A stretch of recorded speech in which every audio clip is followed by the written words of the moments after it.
हमारे विधायक आदरणीय श्री नागेंद्र सिंह राठौर जी, वो हमारे सत्यपाल सिंह जी और हमारे सम्मानित विधायक और बहुत संघर्षशील साथी श्री नागेंद्र सिंह राठौर जी, हमारे लोकसभा के प्रभारी अजय धाकरे जी, संयोजक श्री दिनेश कटियार जी, पूर्व अध्यक्ष एटा हमारे जयप्रकाश पांडे जी, पूर्व मंत्री श्रीमान नरेंद्र सिंह यादव जी, हमारे पूर्व विधायक श्री अमर सिंह खटीक जी, श्री कुलदीप गंगवार जी, श्री अरविंद प्रताप सिंह जी, श्री मनोज अग्रवाल जी और लोकसभा के सह प्रभारी सर्वेश कठेरिया जी, पूर्व जिला अध्यक्ष भूदेव राजपूत जी और सतपाल सिंह जी, हमारी बहुत वरिष्ठ नेता आदरणीय डॉक्टर रजनी सरीन जी, हमारी सम्मानित विस्तारक योजना जो देख रही हैं बहन मिथिलेश अग्रवाल जी, महामंत्रीगण श्री डीएस राठौर जी, सुनील रावत जी, हिमांशु गुप्ता जी, फतेह चंद वर्मा जी, आशीष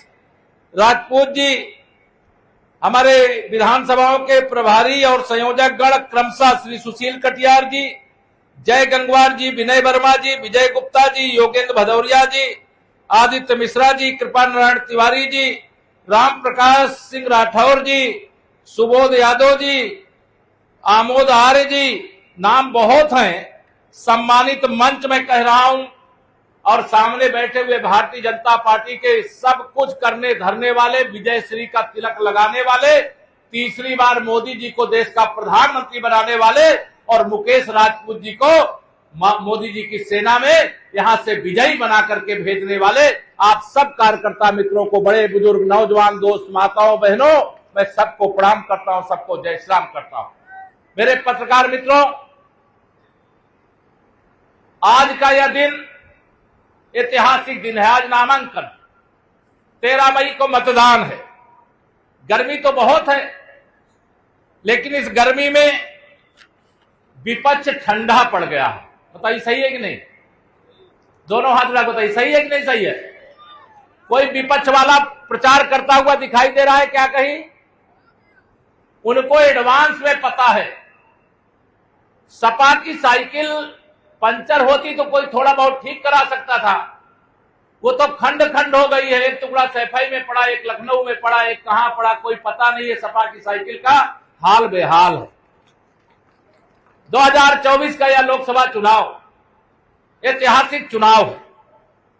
ये 2024 के लोकसभा चुनाव में तीसरी बार मोदी सरकार का मतलब हमारा देश 100 साल आगे बढ़ेगा, हमारा प्रदेश 100 साल आगे बढ़ेगा, हमारा फर्रुखाबाद भी 100 साल आगे बढ़ेगा। इस विश्वास के साथ आज से लेकर के 13 मई तक अपने अपने कार्य क्षेत्र के आप ही प्रधानमंत्री नरेंद्र मोदी जी हो, आप ही अपने अपने क्षेत्र के मुख्यमंत्री योगी आदित्यनाथ जी हो, आप ही अपने अपने क्षेत्र के उप मुख्यमंत्री केशव प्रसाद मौर्य हो, आप ही अपने अपने क्षेत्र के जो मंच पे नेतृत्व करता है वह सब कुछ आप हो। आज से आपके कंधे पर यह जिम्मेदारी दे रहा हूं कि यह देखना मत कि मुकेश जी पहुंचे हैं कि नहीं पहुंचे हैं, यह देखना कि मेरे बूथ की ईवीएम मशीन में जितना वोट पिछली बार मिला था उसमें 370 वोट प्लस हुआ है कि नहीं प्लस हुआ है, क्योंकि 370 अगर मोदी जी ने हटाया है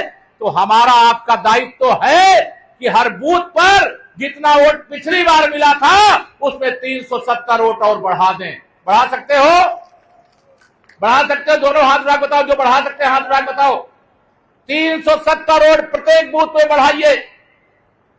ये सपा और कांग्रेस का गठबंधन, ये बसपा की, बहुजन समाज पार्टी, सपा, बसपा, कांग्रेस, तीनों इस समय हमारे प्रधानमंत्री श्री नरेंद्र मोदी जी पर आरोप लगा रहे कि माननीय प्रधानमंत्री नरेंद्र मोदी जी हिंदू तुष्टीकरण कर रहे।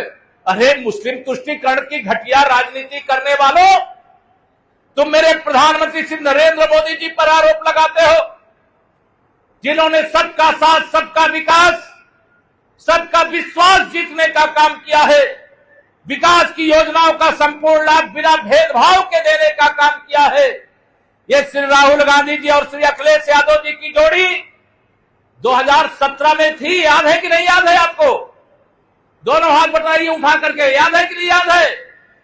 इस जोड़ी को आपने चारों खाने चित्त कर दिया था और भाजपा गठबंधन के 325 विधायक जिता करके उत्तर प्रदेश को समाजवादी पार्टी की अराजकता से सदा सदा के लिए मुक्त कर दिया था। आज वो गठबंधन बना करके मेरे प्रधानमंत्री श्री नरेंद्र मोदी जी के ऊपर आरोप लगाते हैं। बताओ मैं श्री राहुल गांधी जी, जब मनमोहन सिंह जी के नेतृत्व में सरकार थी, जब आप सुपर पीएम थे, आपकी मम्मी सुपर पीएम थी, आपकी बहन सुपर पीएम थी, उस समय मनमोहन सिंह जी ने कहा था देश के सारे संसाधनों पर पहला हक मुसलमानों का है। मेरे प्रधानमंत्री जी ने कहा देश के संसाधनों पर पहला हक गरीबों का है, पहला हक किसानों का है, पहला हक नौजवानों का है, पहला हक महिलाओं का है, पहला हक आदिवासियों का है, दलितों का है, पिछड़ों का है। मेरे प्रधानमंत्री जी सबका साथ सबका विकास एक नए युग की ओर भारत को ले जाने का काम किए। आप उन पर सवाल उठाते हो। आप अपना चेहरा जा करके देखो पीछे, आपके काले कारनामों से पूरा इतिहास का पन्ना काला हो गया है। इस देश को अगर बर्बाद करने का काम कोई किया वो कांग्रेस पार्टी है, और इस प्रदेश को कोई बर्बाद करने का काम किया वो सपा और बसपा है। ऐसी पार्टियों से मुक्ति का या ऐसा अवसर कभी आ सकता है क्या? ऐसा अवसर कभी आएगा क्या दोबारा? दोनों हाथ रख बताइए, आएगा क्या अभी दोबारा? आज ये अवसर है। तीसरी बार बताइए, माननीय नरेंद्र मोदी जी के लिए पूछो, मेरे पत्रकार मित्र हैं, किसी से पूछो भाई बताओ जरा इस बार किसकी सरकार बनेगी, तो सब एक लाइन में क्या है, आपकी सरकार किसकी बनेगी? दोनों हाथ उठा बताओ किसकी बनेगी? ये विरोधी लोग कहते हैं कि माननीय नरेंद्र मोदी जी की सरकार हम तीसरी बार नहीं बनने देंगे। अरे विरोधियों, तुम्हारी औकात ही नहीं है कि माननीय नरेंद्र मोदी जी को तीसरी बार सरकार बनाने से रोक पाओ। अगर देश की जनता मोदी जी के साथ है तो यह भ्रष्टाचार के दलदल में डूबे हुए नेता मेरे मोदी जी को तीसरी बार प्रधानमंत्री बनने से रोक पाएंगे? रोक पाएंगे? दोनों हाथ उठा बताओ, रोक पाएंगे? मोदी जी अपने लिए करते कि देश के लिए करते हैं? मोदी जी गरीबों के लिए, किसानों के लिए, नौजवानों के लिए, महिलाओं के लिए अच्छा काम किया है कि नहीं किया है? आप सब फर्रुखाबाद के लोगों, अभी मेरे मुकेश राजपूत जी पूरा गिना रहे थे कि हमने क्या किया है। मैं आपको बताना चाहता हूं मुकेश राजपूत जी की ओर से, अभी जो आपने देखा है ना वो तो झांकी है, पूरी पिक्चर बाकी है। 4 जून को 4 बजे 400 पार, फिर एक बार प्रचंड बहुमत से मोदी सरकार, और मोदी सरकार बनने के बाद विकास की गंगा यानी विकसित भारत, विकसित उत्तर प्रदेश, विकसित फर्रुखाबाद बनेगा। यह धरती किसकी है? यहां पर हम जिस रूप में देखें, यह तो प्राचीन महाभारत काल का पांचाल राज्य की राजधानी हुआ करता था फर्रुखाबाद। भगवान तथागत बुद्ध इसी धरती पर उतरे थे। यह नीम करौली बाबा की जन्मस्थली है। फर्रुखाबाद को किसी भी क्षेत्र में पीछे नहीं रह जाने देंगे, ये आपको विश्वास दिला करके जा रहा हूं। मेरे सभी सम्मानित विधायक मंच पर बैठे, लखनऊ का खजाना और दिल्ली का खजाना दोनों फर्रुखाबाद के लिए खुलेगा, कोई कमी नहीं होने दी जाएगी। जब इस देश के गरीबों का भला होने लगा तो जिन लोगों ने 60 साल देश में शासन किया वो कह रहे हैं हम जाति जनगणना करा करके समाज का एक्सरे कराएंगे। अरे श्री राहुल गांधी जी, श्री अखिलेश यादव जी, तुम एक्सरे में अटके पड़े हो। माननीय नरेंद्र मोदी जी ने पूरे हिंदुस्तान का MRI करा करके रिपोर्ट तैयार करके रखी हुई है। आप माननीय मोदी जी के अगर 10% भी सत्ता में रहते हुए सोचे होते तो आज आपकी ये दुर्दशा नहीं होती। आज आप 40 सांसद जिता पाओगे कि नहीं जिता पाओगे श्री राहुल गांधी जी, पूरे देश से इसकी गारंटी नहीं है।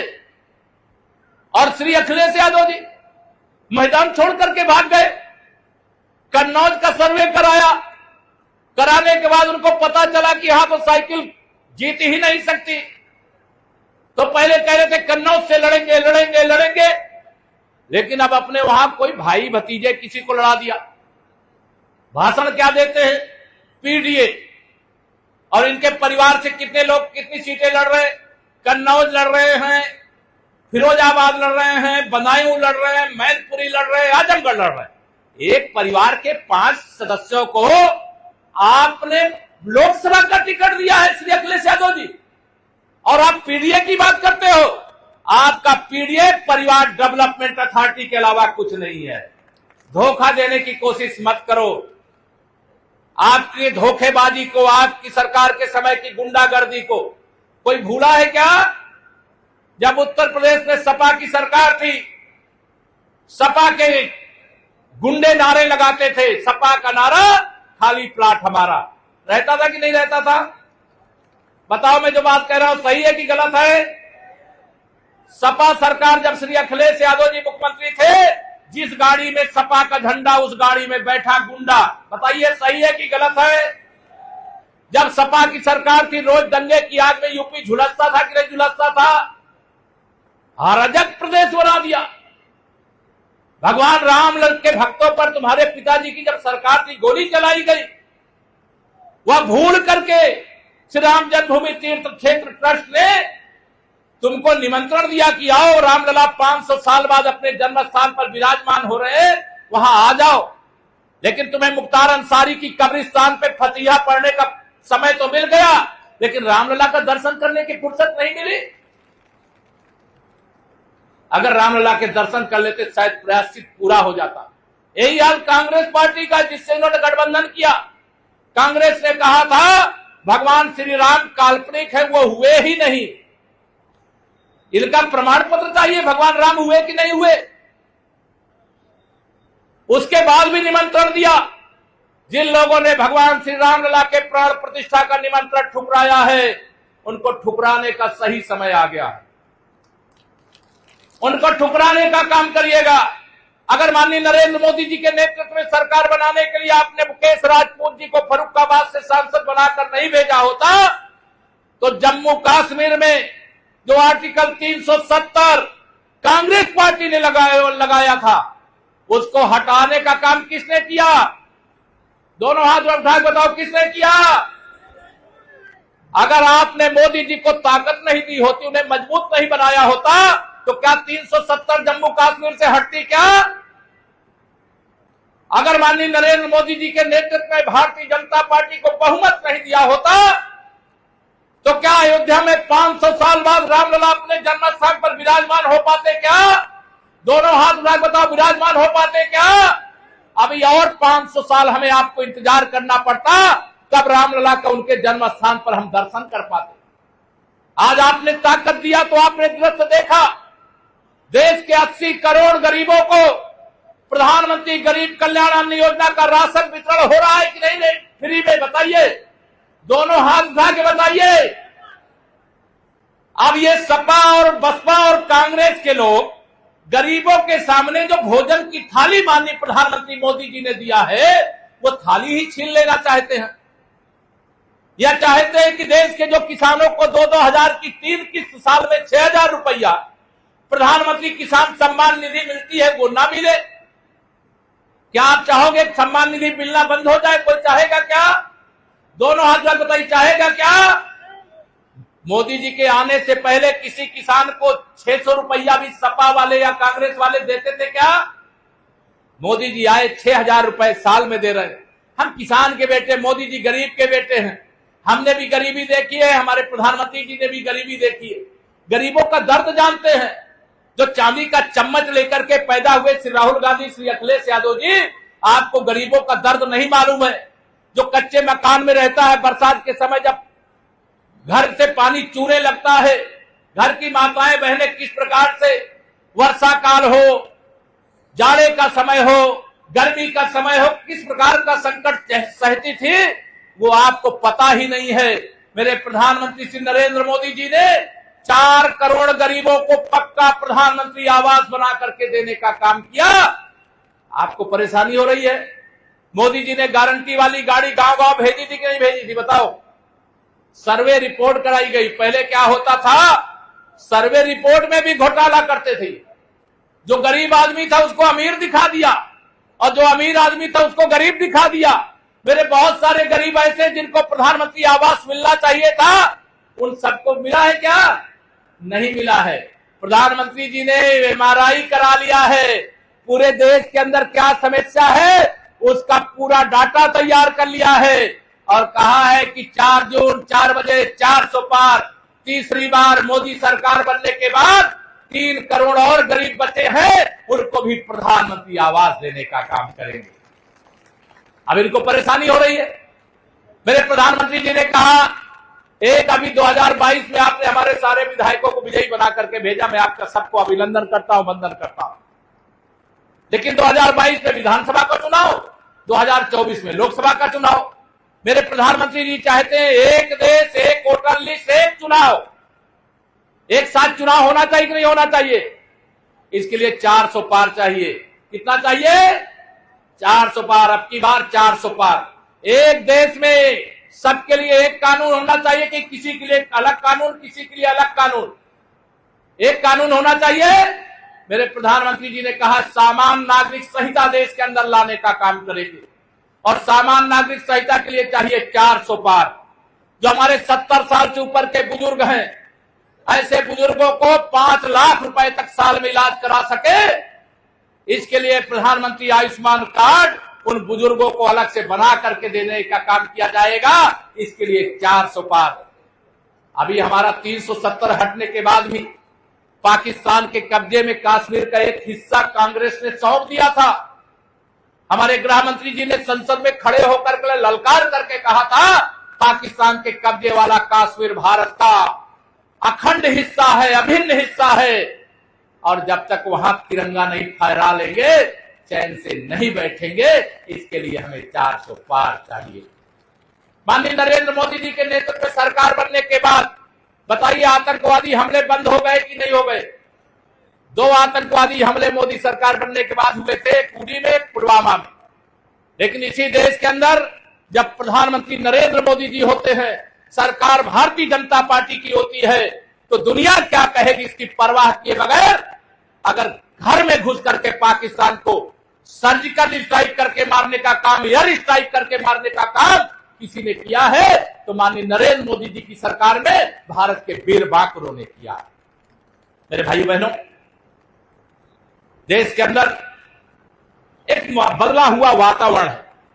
यह नया भारत, नए भारत में 2047 तक विकसित भारत यानी गरीब को अमीर बनाने वाला भारत, किसान को कर्ज लेने वाला नहीं कर्ज देने वाला भारत बनाने के लिए, नौजवान को रोजगार मांगने वाला नहीं बल्कि उसको रोजगार देने वाला बनाने के लिए, महिलाओं को केवल परिवार नहीं देश और प्रदेश चलाने के लिए 33% आरक्षण वाला भारत बनाने के लिए मैं आप सबको आह्वान करना चाहता हूं।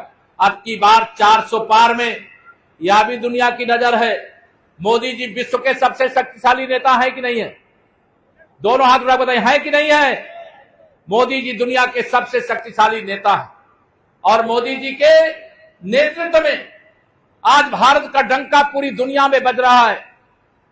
आश्चर्य कर रही दुनिया कि यह वही भारत है जो कांग्रेस के नेतृत्व में मतलब एक कदम भी आगे नहीं बढ़ा पाता था, लेकिन 10 साल के अंदर मेरे मोदी जी ने 11वीं अर्थव्यवस्था से 5वीं अर्थव्यवस्था बना करके बता दिया कि देश आगे बढ़ सकता है और दुनिया को पीछे छोड़ करके नंबर 1 का स्थान अर्जित कर सकता है। और मोदी जी ने गारंटी दी है, तीसरी बार मोदी सरकार मतलब 5वीं से तीसरी अर्थव्यवस्था। भारतीय जनता पार्टी की सरकार से पहले मैं यूपी की अगर बात करूं, हमने गुंडागर्दी को खत्म किया कि नहीं खत्म किया? दोनों हाथ उठा बताइए, खत्म किया कि नहीं खत्म किया? आज गुंडे बिल में घुस गए हैं या तो यूपी छोड़ करके चले गए हैं। समाजवादी पार्टी के मुखिया श्री अखिलेश यादव जी बहुत बौखलाते हैं जब अपराधियों के खिलाफ कार्रवाई होती है, माफियाओं के खिलाफ, दंगाइयों के खिलाफ, भ्रष्टाचारियों के खिलाफ कार्रवाई होती है तो हल्ला करने लगते हैं, कहते हैं उनके खिलाफ क्यों कार्रवाई होती है? हमने कहा क्या तुम्हारे रिश्तेदार लगते हैं? अरे उन्होंने लोगों को सताया है, उनके खिलाफ मुकदमा लिखा है, ये भारतीय जनता पार्टी की सरकार है। यहां सुशासन और विकास की गारंटी है, चुस्त और दुरुस्त कानून व्यवस्था की गारंटी है, और ऐसे अपराधियों के खिलाफ कार्रवाई करेंगे। जब सपा की सरकार थी तो सपा की समाजवादी पार्टी का मतलब होता था अपराधियों को, माफियाओं को, गुंडों को, दंगाइयों को यह सब करने का सर्टिफिकेट सफाई से ले आओ चाहे लखनऊ से ले आओ। ये श्री अखिलेश यादव जी की सरकार के समय उत्तर प्रदेश का हाल था। आज हाल बदल गया, बदहाली से हमारा प्रदेश बाहर आ गया, इनको परेशानी होती है। अच्छा आप सही बताओ, भाजपा की सरकार बनने से पहले फर्रुखाबाद में बिजली कितने घंटे आती थी बताओ? कितने घंटे वो बताओ जरा? 5 घंटे, 4 घंटे, कोई 4 कोई 5 कोई 6 बता रहा है। लेकिन भाजपा की सरकार के समय बिजली कितने घंटे आती है? अर्थात सपा बसपा की सरकार में बिजली आती नहीं थी और भाजपा की सरकार में बिजली जाती नहीं। अंतर है कि नहीं अंतर है? पहले ट्रांसफार्मर जल जाए तो मेरे किसानों को या गांव वालों को बिना पैसा दिए, बिना श्री अखिलेश यादव जी के गुंडों को, उनके पार्टी के माफियाओं को चढ़ावा चढ़ाए ट्रांसफार्मर बदला जाता था, दोनों हाथ उठा के बदला जाता था। अब पैसा देना पड़ता है क्या ट्रांसफार्मर बदलने के लिए? दोनों हाथ उठा के बदलना पड़ता है क्या? अगर जल गया है तो सूचना दे दो, बिजली विभाग ट्रांसफार्मर लेकर के आता है, नया ट्रांसफार्मर लगाता है, जला हुआ ट्रांसफार्मर उतार करके ले जाता है। ये सुशासन है। जब सपा बसपा कांग्रेस की सरकार थी तो यह किसी भी योजना का लाभ का अगर 1 रुपया आपके पास भेजते थे तो 85 पैसा बीच में खा जाते थे। मेरे प्रधानमंत्री मोदी जी ने 34 लाख करोड़ रुपया देश भर के लोगों के खाते में भेजा, और पूरा 34 लाख करोड़ इसलिए पहुंचा कि मेरे प्रधानमंत्री जी ने प्रधानमंत्री जन धन योजना के अंतर्गत 52 करोड़ लोगों के बैंक में खाते खुलवाए और इनकी दलाली बंद कर दिया। अब दलाली बंद हो गई और जिन्होंने भ्रष्टाचार करके अपनी तिजोरी भरी थी, उनकी तिजोरी के ताले को खोलने का अभियान मेरे प्रधानमंत्री जी ने शुरू कर दिया। तो सारे भ्रष्टाचारी मेरे प्रधानमंत्री जी से बड़े नाराज हैं। आप बताओ, आप भी नाराज हो क्या? दोनों हाथ उठाकर आप नाराज हो कि खुश हो? आज भ्रष्टाचार मुक्त भारत बनाने के लिए ये बड़ा कदम उठाया जा रहा है। अगर मोदी जी की सरकार आपने नहीं बनाया होता तो 34 लाख करोड़ में केवल 5 लाख करोड़ आप लोगों तक पहुंचता। 29 लाख करोड़ ये सपा बसपा कांग्रेस और इनके सहयोगी दल डकार जाते, पता भी नहीं चलता, कोई जांच भी नहीं होती। इनको लगता था कि एक बार तुम आओ लूटो, एक बार तुम आओ लूटो, लेकिन अब तो मोदी आ गए हैं और 2047 तक देश और प्रदेश में भाजपा की सरकार है और सरकार रहेगी। रहेगी कि नहीं रहेगी? दोनों हाथ उठा बताओ सब लोग, रहेगी कि नहीं रहेगी? 2047 तक विकसित भारत बनाए बगैर चैन से नहीं बैठेंगे, यह भारतीय जनता पार्टी का देश से वादा है। बहुत सारी चीजें हैं, मैं उनको सब बताऊंगा तो बहुत देर लगेगी। मैं इतना ही आज यहां पर कहूंगा कि आप सब यहां जितने कार्यकर्ता आए हो, कई लोगों को लगता होगा कि जो लोग अपने बूथ पर 370 वोट बढ़ा सकते हैं, अभिनंदन करता हूं उनका। लेकिन यह देखना, यह कहना नहीं है, करना है। तब 5 लाख से अधिक वोटों से मुकेश राजपूत जी जीत करके जाएंगे। वह वोट मुकेश राजपूत जी को ही नहीं मिलेगा, वह वोट सीधे नरेंद्र मोदी जी को मिलेगा। एक कमल का बटन दबाओगे तो एक गरीब को प्रधानमंत्री आवास मिल जाएगा। एक कमल का बटन दबाओगे, किसी गरीब के जीवन की गरीबी दूर करके उसको खुशहाली का जीवन मिल जाएगा। मुकेश भाई हमारे, मैं देख नहीं पाया, मुकेश भाई हमारे यहां पर हैं, इसलिए ये ध्यान रखना, विकास के लिए लक्ष्मी जी की जरूरत पड़ती है। पैसे की जरूरत पड़ती है कि नहीं पड़ती है? लक्ष्मी जी की जरूरत पड़ती है। और लक्ष्मी जी काहे में बैठ करके आएंगी? साइकिल में? बताओ, साइकिल बैठ के आएंगी? हाथी में बैठ के आएंगी? कमल के फूल पर बैठ करके आएंगे। आप सबसे हाथ जोड़ करके विनती करता हूं, मुझे आप सबके बीच में हो सकता भी लोकसभा चुनाव के बीच में 1-2 बार और कहीं आने का मौका मिलेगा, लेकिन आप सबसे इतनी ही अपील है कि मैं मुकेश जी की ओर से आपको आश्वस्त कर सकता हूं कि आप सबका सर हम लोग ऊंचा करेंगे और आप सब मिलकर के हम लोगों का सर भी ऊंचा कर देना। यह ध्यान रखना, यह चुनाव महाभारत के युद्ध की तरह है। एक तरफ 20% लोग हैं और भाजपा की तरफ तो 80% लोग हैं। कल तक मैं नारा लगाता था कि 100 में से 75% वोट हमारा है, लेकिन मैं लगभग 30 लोकसभा क्षेत्रों का दौरा करने के बाद आज ये कह सकता हूं कि 100 में से 80% वोट हमारा है। 20% में बंटवारा है और बंटवारे में भी हमारा है। हमने सबका साथ सबका विकास किया है, इसलिए सबका आशीर्वाद मेरे मुकेश राजपूत जी को दोनों हाथ उठा करके अपने आसान पे खड़े होकर के दीजिए। जरा सब लोग अपने आसान पे खड़े होकर के आपका यह आशीर्वाद मुकेश राजपूत जी को और माननीय नरेंद्र मोदी जी को सीधे मिल रहा है। मेरी आप सबसे विनती है, रिकॉर्ड वोटों से विजयी बना करके, देश में बहुत बड़े बड़े रिकॉर्ड अलग अलग लोकसभा क्षेत्रों में बन रहे हैं, लेकिन फर्रुखाबाद वाले पीछे रहेंगे क्या? ध्यान रखना, आज से लेकर के 13 मई तक गर्मी बहुत पड़ रही है। 5 लाख से ज्यादा वोट से आप जिताना चाहते हैं, लेकिन 5 लाख से ज्यादा वोट से तब जीतेंगे जब आप जाएंगे बूथ पर 13 मई को। आंधी क्या तूफान मिले, चाहे जितना व्यवधान मिले, अब सपा के गुंडे बूथ नहीं कब्जा कर सकते, बूथ नहीं लूट सकते। आप अपने मताधिकार का प्रयोग कर सकते हैं और इसलिए 13 मई तक जाइए, सब कुछ भूल याद रखिए नरेंद्र मोदी और कमल का फूल। यही विनती करके करता हूं आप सबको सादर प्रणाम।